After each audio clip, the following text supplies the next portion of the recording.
Capítulo 2, a mensagem. Vejo o sofrimento como uma das maneiras pelas quais Deus atrai nossa atenção. De fato, C.S. Lewis disse: Deus sussurra para nós em nossos prazeres, fala em nossa consciência, mas grita em nossa dor. Ela é seu megafone para despertar um mundo surdo. Gostaria que refletíssemos sobre algumas das coisas que Deus precisa dizer a nós, para as quais ele precisa atrair nossa atenção.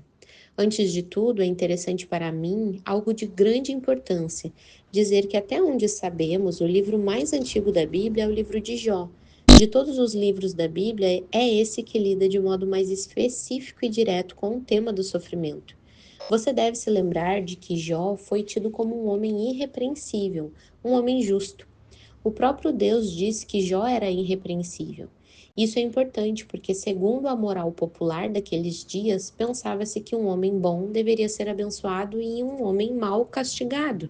Então, a experiência de Jó parecia virar aquela ideia totalmente de cabeça para baixo. Jó perdeu tudo. Seus 10 filhos foram mortos numa tempestade de vento, seu vasto número de animais também morreu, sua casa foi essencialmente destruída. Esse homem, antes estimado, rico em todos os sentidos, ficou sem nada do que poderia significar riqueza e bênção. Contudo, a destruição não cessou aí. Seu corpo físico também sofreu com chagas terríveis e ficou desfigurado de tal maneira que Jó se tornou irreconhecível a alguns de seus amigos mais próximos. Tudo isso se passou sem que Jó soubesse o porquê. Você pode se lembrar de que nos bastidores desenrolava-se um enredo, do qual até onde sabemos Jó não fazia a menor ideia, segundo o qual Satanás desafiava Deus no céu. Ele diz: É claro que Jó confia em ti, mas ele confia em ti de graça? Experimenta tirar-lhe todas aquelas bênçãos e então vejamos para onde vai a fé de Jó. Deus aceitou o desafio de Satanás. E aqui nós temos um mistério que não podemos sequer começar a explicar. De fato, foi Deus quem chamou a atenção de Satanás para aquele indivíduo, Jó, e ele deu a Satanás permissão para tirar o que pertencia a Jó. Assim, ele perdeu seu rebanho, seu gado, seus servos, seus filhos e filhas, sua casa e, no fim, até mesmo a confiança de sua esposa.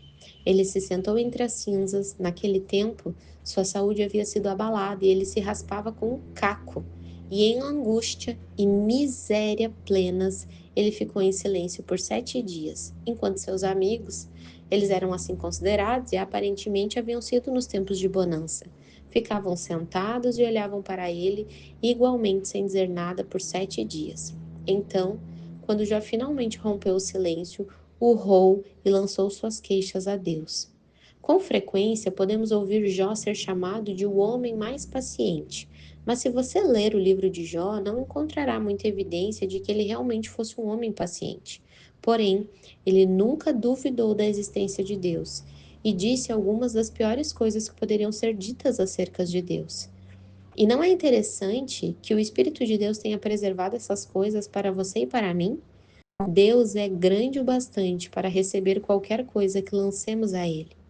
Ele até mesmo velou para que os urros e as queixas de Jó fossem preservados no preto e branco, com vistas à nossa instrução. Por isso, nunca hesite em dizer a Deus o que você de fato sente, pois lembre-se, Deus conhece seus pensamentos antes de você conhecê-los, e Ele certamente sabe o que você vai dizer antes mesmo de você pensar. Vejamos algumas amostras dessas coisas horríveis que Jó, esse homem paciente, disse a Deus. Que tal Jó 3:11, verso 19 e 20, quando ele pergunta: Por que eu não fui um natimorto? Por que não morri ao sair do ventre? Por que o sofredor tem de nascer para ver a luz?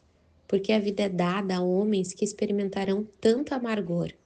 Aqui você vê Jó dialogando com Deus. Na mente de Jó, ao longo de todo o livro, não há dúvida acerca da existência de Deus. Ele sabe que é com Deus que ele precisa reconciliar suas circunstâncias. Ele está dizendo: há alguém por trás disso tudo. E a pergunta do porquê pressupõe que há uma razão, que há uma mente por trás de todo aquele sofrimento aparentemente despropositado. Nós nunca perguntaríamos o porquê se de fato crêssemos que todo o universo é um acidente e que você e eu estamos completamente à mercê do acaso. A própria pergunta do porquê, mesmo quando atirada a nós por alguém que se diz descrente ou ateu, é um sinal evidente de que no fundo de cada mente humana há uma suspeita sorrateira de que há alguém, alguma razão, algum indivíduo pensante por trás de tudo. Então, no capítulo 10, Jó se dirige a Deus diretamente. Ele diz: Não podes tu tirar os olhos de mim? Não me deixarás sozinho o bastante nem para eu engolir minha saliva? Tu me formaste e me fizeste. Agora voltaste para me destruir? Tu me moldaste como barro, mas agora me reduzes ao pó. Alguém já se sentiu assim? Será que isso lhe soa familiar? Deus está me reduzindo ao pó. Ele não se dá a chance sequer de engolir a minha saliva. E o que dizer dos amigos dele? Eles eram muito religiosos. Bem, eles nunca disseram uma palavra que não fosse teologicamente sã na maneira como entendiam os caminhos de Deus. Eles começaram a acusá-lo de noções tolas, um estômago cheio de vento, diziam. No fim das contas, Jó carece do temor de Deus e está se pondo contra Todo-Poderoso, desafiando-o com a cabeça baixa como se fosse um touro enfurecido. Quando Jó chama ele faz de saco de vento, ou seja, você sabe, parece o sujo falando do mal lavado. Mas seus amigos e inimigos, diz ele, não chegam nem aos pés do Deus que me quebrantou, pegou-me pelo pescoço e me despedaçou, pôs-me por ser um seu alvo. Cercam-me as suas flechas, atravessa-me os rins e não me poupa. O meu fel derrama na terra. Jó capítulo 16, versos 12 e 13. Acaso você conseguiria chegar a esse ponto ao insultar Deus por despedaçar seu coração através do sofrimento? Você se atreveria a dizer coisas assim em voz alta? Então, Jó indaga a Deus, pergunta após pergunta e após pergunta. A certa altura, ele diz que se lhe indagasse 1000 perguntas, ele não responderia sequer a uma delas. E ele estava certo. Lembre-se de que quando Deus finalmente quebra seu silêncio, não responde a nenhuma pergunta sequer. A reação de Deus às indagações de Jó é um mistério. Em outras palavras, Deus responde ao mistério de Jó com o mistério de si mesmo. E ele logo começa a acertar o pobre Jó com perguntas. Onde você estava quando eu lancei os fundamentos do mundo? Quem assentou a pedra angular enquanto as estrelas da alva cantavam juntas? Você já viu os reservatórios da neve? Quem represou o mar com portas? Você já percorreu as profundezas do abismo? Você alguma vez na vida deu ordem à manhã ou mostrou à alvorada o lugar dela? Você já governou as corças dando suas crias? E ele avança mais e mais, pergunta após pergunta após pergunta. Ele sabe a resposta a essas questões, é claro, e ele sabe que certamente Jó não é capaz de respondê-las. Ele está revelando a Jó quem ele é. Em minhas próprias tribulações e sofrimentos, Deus não me deu explicações, mas ele veio a mim como uma pessoa, como um indivíduo, e é disso que precisamos. Quem de nós, no pior buraco em que já esteve, necessitou de algo mais importante do que companhia? Simplesmente alguém. Alguém que talvez se sente ao nosso lado em silêncio, mas que simplesmente esteja conosco. Em nenhum momento Jó nega a existência de Deus. Ele jamais imagina que Deus não tenha nada a ver com suas tribulações, mas ele tem 1000 indagações, assim como nós. Ora, pode parecer uma transição esquisita, mas este é um bom lugar para eu lhe contar uma ou duas histórias do meu primeiro ano como missionária. Eu me considerava muito bem preparada para ser missionária, e como eu disse, vim de um lar cristão sólido. Meus pais também haviam sido missionários, e nós tivemos dúzias, provavelmente centenas de missionários passando pela nossa casa. Tínhamos um quarto de hóspedes que parecia sempre estar ocupado, tínhamos bagagens subindo e descendo as escadas o tempo todo, e ouvimos desde nossas memórias mais remotas muitas e muitas histórias missionárias contadas em nossa mesa de jantar. Frequentei uma escola para filhos de missionários e ouvi milhares de palestras missionárias. Vi dezenas de milhares de slides missionários horríveis mostrando fotos de plantações de igrejas, batismos, escolas bíblicas de férias, tudo em imagens embaçadas e geralmente incompreensíveis. Eu vivia, comia, respirava e bebia missões, e terminei eu mesma virando uma missionária, assim como 4 dos meus irmãos. Éramos 6 de nós na família. 5 de nós nos tornamos missionários e o sexto é professor numa faculdade cristã. Eu achava que, como missionária, provavelmente era uma dádiva de Deus para o campo missionário, com todo aquele treinamento que eu tinha. Fui para uma escola bíblica e fiz algum trabalho de missões nacionais na Canadian Sunday School Mission. Ou seja, eu tinha tudo. Porém, no primeiro ano, aprove a Deus me dar 3 fortes golpes no que eu pensava ser uma fé bem fundamentada e corajosamente desenvolvida. O primeiro desses golpes veio enquanto eu tentava aprender uma língua indígena não escrita da floresta ocidental do Equador, a língua da tribo Colorado. Essa era uma tribo bem pequena que jamais tivera uma linguagem escrita e, portanto, não havia nada de Bíblia em sua língua. Eu havia orado para que Deus me desse um informante, alguém que estivesse preparado para se sentar comigo e repassar aquilo que para ele era a língua mais fácil do mundo.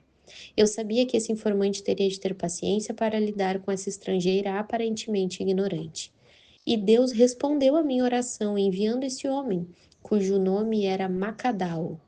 Macadau era bilíngue, o que trazia uma enorme vantagem. Ele falava espanhol e colorado.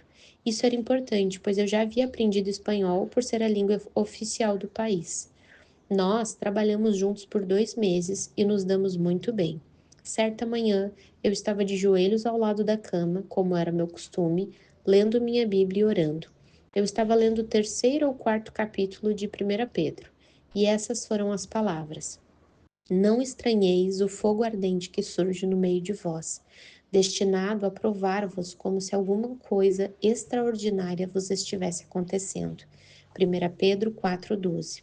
E naquele exato momento ouvi barulhos de tiros. Não havia nada de incomum em ouvir tiros naquela clareira da floresta em particular. Estávamos rodeados de índios que caçavam com armas compradas dos homens brancos. E naquela clareira também havia homens brancos que caçavam. Assim, era frequente ouvirmos tiros. Mas esses tiros em particular foram seguidos por gritos, berros, cavalos galopando, pessoas correndo e um pandemônio total. Então, corri para fora e ouvi que Macadal acabara de ser assassinado. Ora, seria muito bom se eu pudesse lhe contar que foi fácil encontrar outro informante. Mas a verdade é que Macadal era, literalmente, a única pessoa no mundo capaz de realizar o trabalho que estava realizando comigo. Ninguém mais conhecia espanhol e colorado. Então, me deparei pela primeira vez em minha experiência pessoal com aquele terrível porquê. Como Jó, eu não duvidava nem por um segundo que Deus estava lá em cima, que Deus sabia o que estava fazendo, mas eu não fazia a menor ideia do que ele poderia ter em mente. E a resposta de Deus a mim foi: confie em mim. Sem explicações, apenas confie em mim. Essa foi a mensagem. Ora, se eu tivesse uma fé convencida de que Deus tinha de me dar algum tipo de resposta específica às minhas orações específicas, essa fé teria evaporado. Mas minha fé tinha de estar fundamentada no caráter do próprio Deus. Desse modo, o que parecia uma contradição de termos, Deus me ama, Deus permite que essa coisa terrível me aconteça, o que parecia uma contradição de termos, eu tinha de deixar nas mãos de Deus e dizer: tudo bem, Senhor, eu não entendo, eu não gosto, mas eu só tinha 2 opções: ou ele é Deus ou ele não é. Ou eu estou segura nos braços eternos, ou estou à mercê do acaso. Ou eu confio nele, ou tenho de negá-lo. Há algum meio termo aqui? Não penso que haja. Pensei em Daniel na cova dos leões. Lembro-me do quadro que tínhamos na parede de nossa casa, uma bela pintura. Quando eu era criança, muitas vezes ficava contemplando aquela pintura. Nela, Daniel está de pé na cova dos leões. Há uma luz no seu rosto e ele está de pé, muito alto e ereto, com suas mãos atrás das costas. E apenas muito ligeiramente nas sombras é possível ver os olhos brilhantes dos leões famintos. Então, percebi que a pintura me dizia que ali está um homem cuja fé descansa no caráter de Deus. É claro, eu não teria entendido dessa forma quando era criança, mas aquele quadro me dizia muita coisa. Deus estava naquele buraco, ele não estava tornando desnecessário que Daniel fosse lançado naquele buraco, mais do que era desnecessário que José caísse naquele buraco onde seus irmãos invejosos o jogaram. ou que fosse lançado na prisão, assim como Paulo, Silas e Pedro e tantos outros na Escritura, até mesmo João Batista, que teve sua cabeça cortada. Era necessário que Sadraque, Mesaque e Abednego entrassem na fornalha ardente, porque Deus tinha uma mensagem, não apenas para Sadraque, Mesaque e Abednego, mas também, você se lembra, para o rei. Ele havia dito: será que o seu Deus, a quem você serve continuamente, pode livrá-lo? E você se lembra desse desafio antes de jogá-los na fornalha.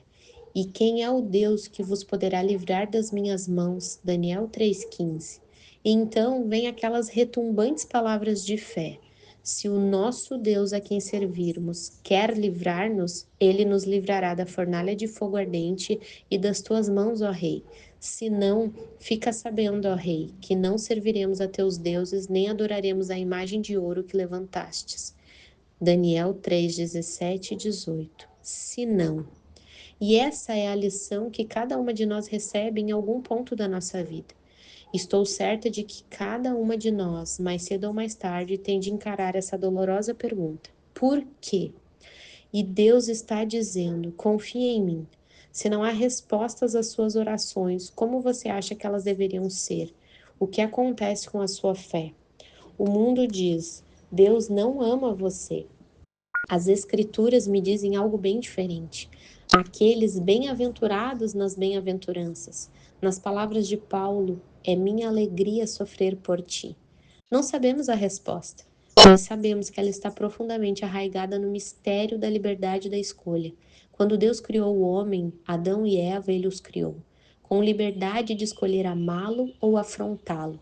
E eles escolheram afrontá-lo. Adão e Eva abusaram de sua liberdade. Em seu livro O Problema do Sofrimento, C.S. Lewis diz: o homem é agora um espanto para Deus e para si mesmo, uma criatura desajustada para com o universo. Não porque Deus o tenha criado assim, mas porque ele se fez assim mediante o abuso do seu livre-arbítrio. Lewis então avança e apresenta esse problema complicado de sua forma mais simples. Se Deus fosse bom, ele teria desejado fazer suas criaturas perfeitamente felizes. E se Deus fosse todo-poderoso, ele seria capaz de fazer o que desejasse. Mas as criaturas não são felizes, logo, Deus carece ou de bondade ou de poder ou de ambos. Ora, responder a essa pergunta depende de nossa definição do que é bom.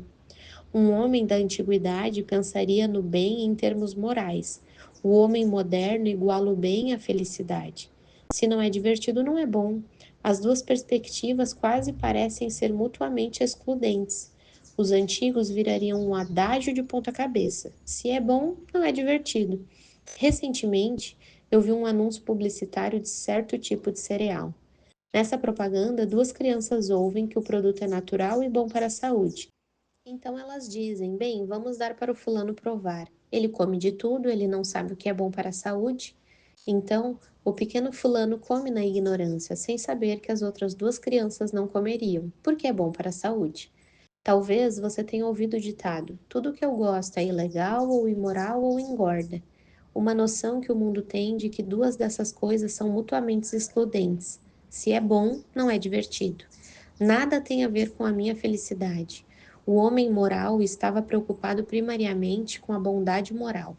Se aprendermos a conhecer a Deus em meio à nossa dor, passaremos a conhecê-lo como aquele que não é um sumo sacerdote incapaz de se compadecer diante do sofrimento e de nossas fraquezas. Ele é alguém que caminhou cada centímetro da estrada. Eu amo aquele antigo hino de Richard Baxter. Cristo não me conduz por nenhum aposento mais escuro do que aqueles que ele antes percorreu. Amo essas palavras. Tenho um casal de amigos muito queridos que são missionários no norte da África. O marido é um dos muitos seminaristas que viveram em nossa casa. Cerca de um ano atrás, recebi uma carta deles dizendo que haviam acabado de perder sua filhinha bebê.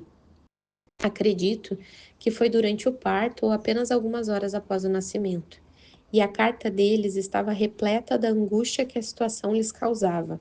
Mas eu nunca perdi um bebê. Tenho apenas uma filha que tinha 10 meses de idade quando seu pai foi morto. Por isso, eu não poderia escrever a Phil e a Janet dizendo: sei exatamente o que estão sofrendo. Mas eu havia lido as maravilhosas cartas de Samuel Rutherford, aquele pregador escocês do século XVII, que aparentemente passou por absolutamente todos os lugares humanos imagináveis.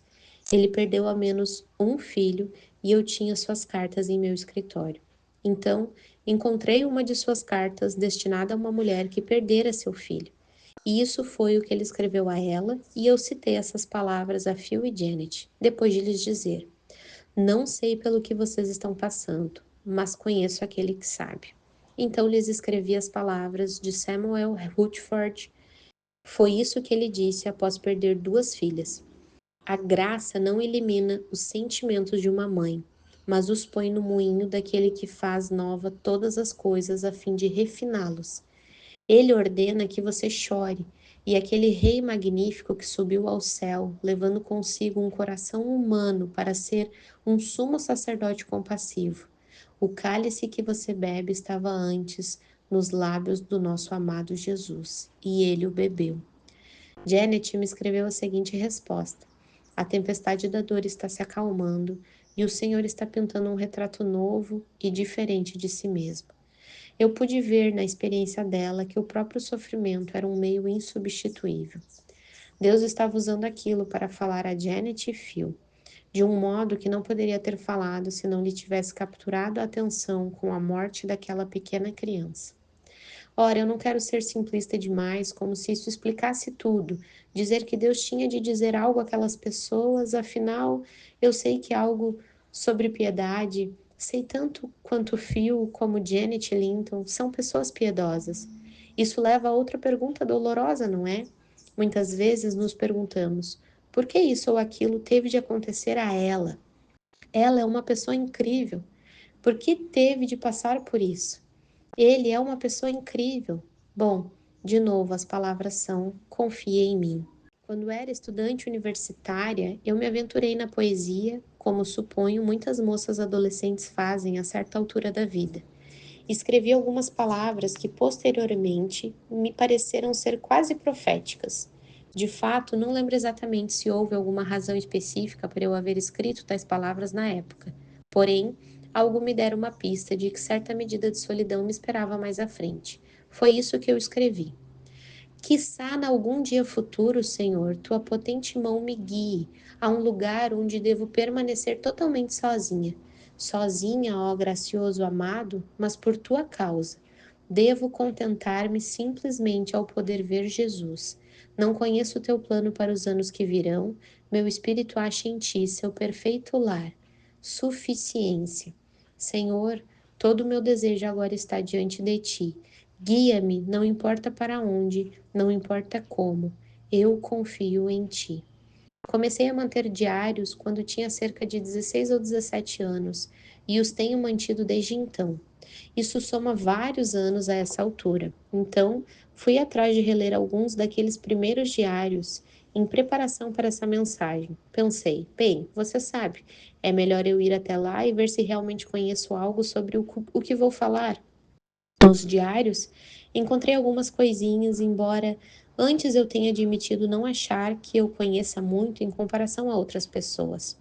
Algo que notei e considerei importante foi o fato de eu, repetidas vezes, citar hinos sobre a cruz, hinos que foram os meus preferidos em épocas distintas. Um deles, que aprendi na faculdade, dizia: Ó, ensina-me o que significa ali ao alto tal madeiro levantado, com aquele homem de dores a sangrar e morrer condenado. Quando éramos crianças, ainda bem pequenas, um dos hinos que aprendemos em nossas orações familiares, costumávamos cantar um hino todas as manhãs nas orações de nossa família. Foi Jesus keep me near the cross. Jesus, mantenha-me perto da cruz. Minha filha tem ensinado alguns desses hinos aos seus próprios filhos.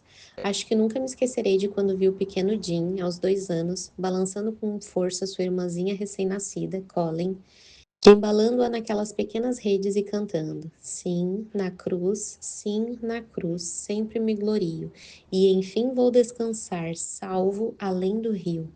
Ali estava aquele pequeno garoto apenas balançando com força uma bebezinha no melhor momento de sua vida e entoando esse hino profundo sobre a cruz. Eu poderia continuar mencionando hinos que sei de cor. Há muito tempo, Beneath of the Cross of Jesus, aos pés da cruz de Jesus, tem sido um dos meus preferidos. Porém, enquanto me deparava com as citações em meus diários, eu pensava: o que eu imaginava que seria a resposta às orações que eu fazia naqueles hinos? Que tipo de resposta eu realmente esperava que Deus me daria? Eu esperava algum tipo de revelação extraordinária? Talvez alguma nova e profunda descoberta sobre o significado da cruz?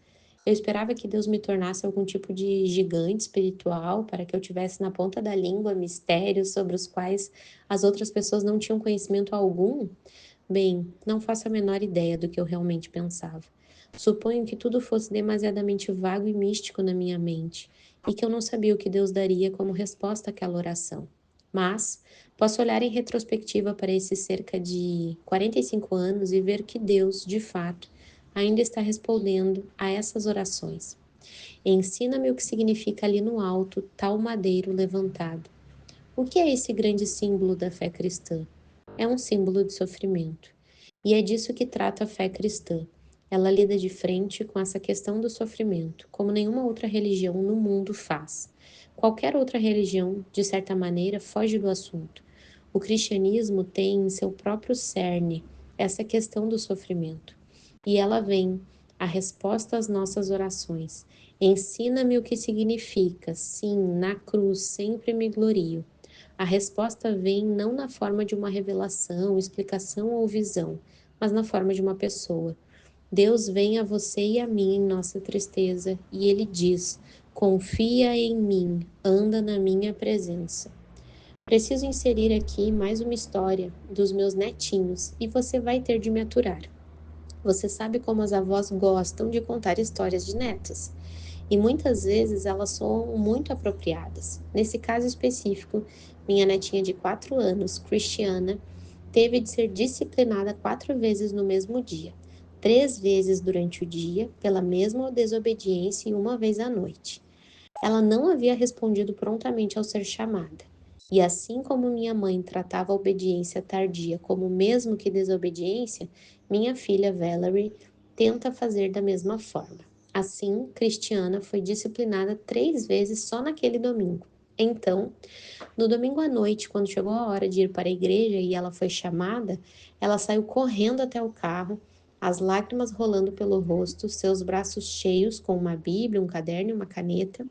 Lembre-se, uma menina de 4 anos, mas tinha de ir à igreja com uma Bíblia, um caderno, uma caneta, suas presilhas, seus colares, pulseiras, suas faixas de cabelo, sabe-se lá o que mais era essencial.